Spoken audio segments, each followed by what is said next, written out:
Hello guys, welcome back to this channel. In this today's video, I'm going to show you where you can find this green brick sparrow in Heartopia during the Modular Street Festival event.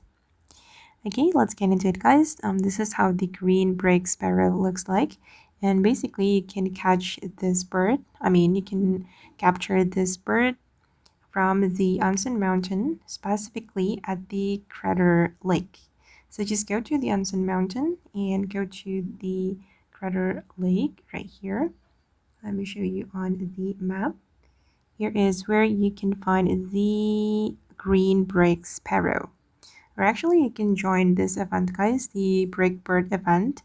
If you join this event, you don't need to go to the Crater Lake to catch the green brick sparrow.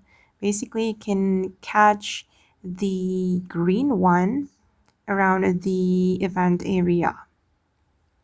Okay, but if you don't want to join the event, but you need to catch the green brick sparrow, you can go to this area, the Crater Lake, and explore this area. And if you're lucky, you will meet the green brick sparrow. Usually it's right here, but I don't know. I can't find it now. But yeah, just explore this area. Okay guys, and that's where you can find the green brick sparrow in Heartopia during the Modular Street Festival event. I hope this video will be useful for you. Thank you so much for watching and bye.